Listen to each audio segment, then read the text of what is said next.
Servus Männer, it's Red Pill Germany again.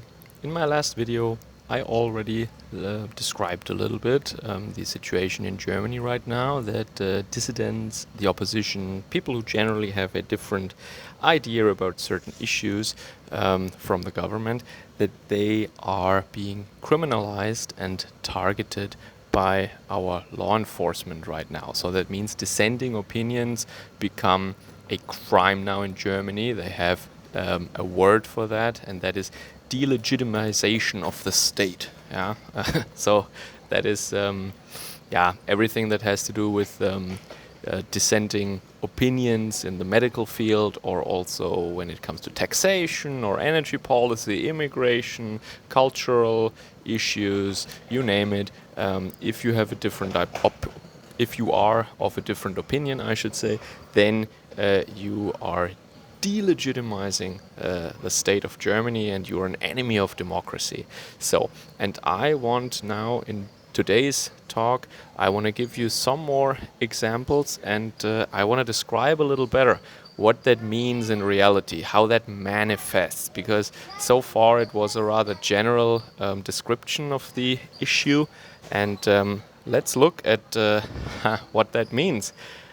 For example, there is now, or there was, a little tiny scandal at the Ministry for the Economy. So you know that maybe you know that Mr. Habeck is the Green Party Minister for the Economy. I call him the Minister for the Deindustrialization of Germany. And there were some secretaries, they're called, Staatssekretäre. These are bureaucrats. And they are higher up these were higher up, very seasoned and experienced bureaucrats in the ministry, and there were two of them, an article said, and they had a different opinion than the Green Party about gas. Germany needs natural gas, and about the pipeline Nord Stream 2, and about sanctions to against Russia and these things. And what did Mr. Habeck and his ministry do then?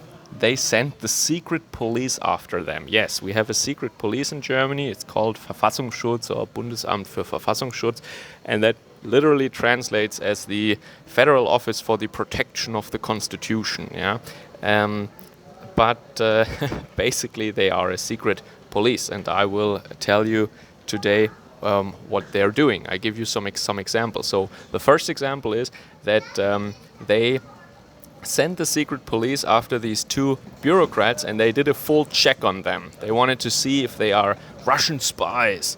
They found nothing, and technically you're not allowed to send the secret police after someone you don't like or you disagree with. You need some kind of a some kind of a suspicion, and there were no suspicious things other than a different technical opinion. And it was they didn't say, oh, Putin is great, I love him. No, they were on a technical, economic or industrial policy level. They were disagreeing with the measures being taken, and that was enough to do a full check on them. Without their knowledge, of course. They were not charged with anything. The secret police was just looking into those two guys, and they found nothing. Yeah? So this is the country we're living in right now. And they're already saying at this ministry, at the Ministry for the Economy, they say, well, if you have a different opinion, well, then you are an enemy of the state. The bureaucrats are now literally saying that about their own boss, about the minister. Okay, second example. Now, as you know, the AfD is not treated like any other party. It's basically the only opposition party, the only patriotic party in Germany. And they are, of course, being criminalized, and they try to intimidate people so that they don't get active in that party, or that they don't want to be associated with that party. What that means now in Bavaria, for example, is that the secret police in Bavaria is now targeting the AfD. And what that means in practice is that all their phone conversations can be wiretapped, or they can be listened to, and they can even infiltrate the party with so-called V-Leute, and that is spies, infiltrators, yeah, covert operatives, however you call that, no?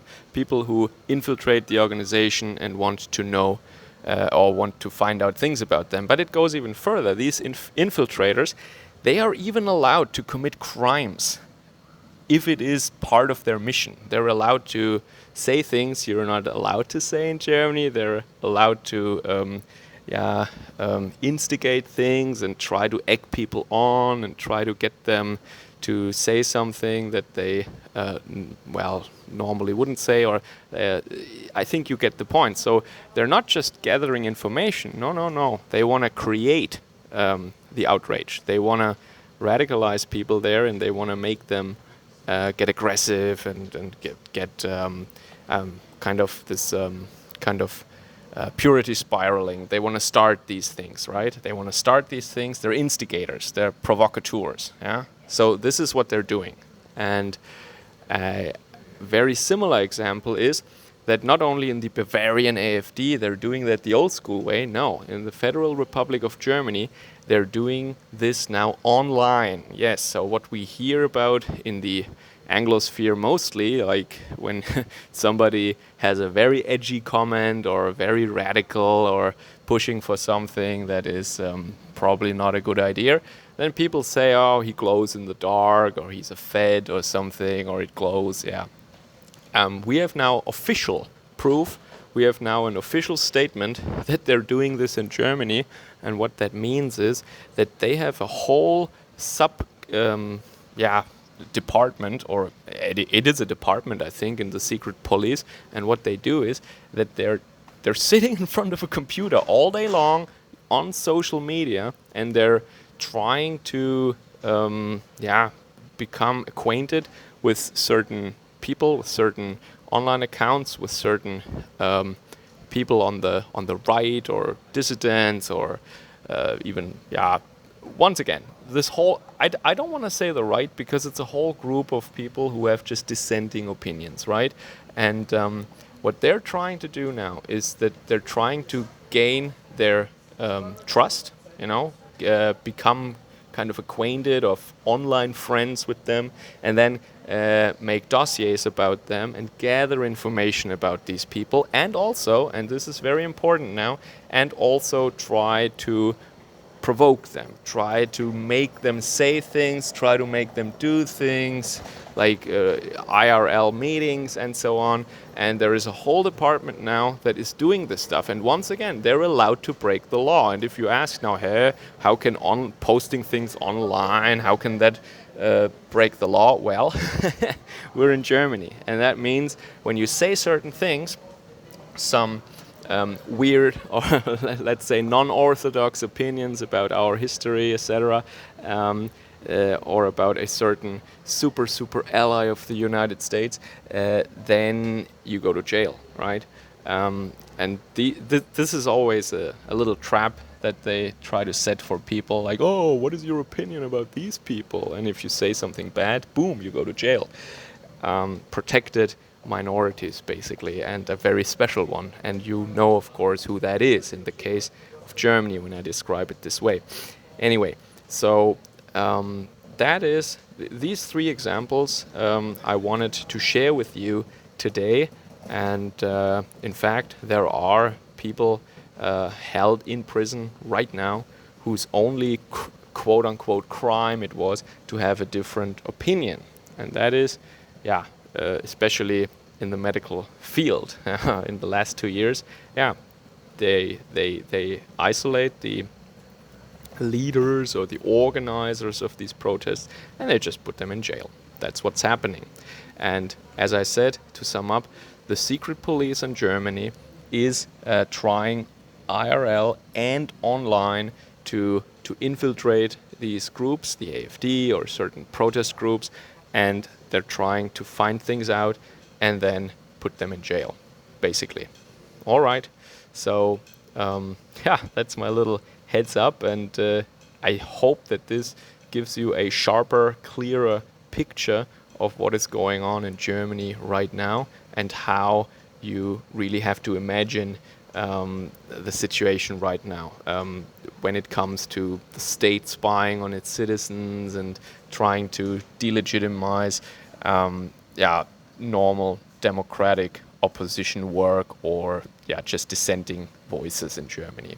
Anyway, I hope you have a good time, and wherever you are, it's not as bad as this year.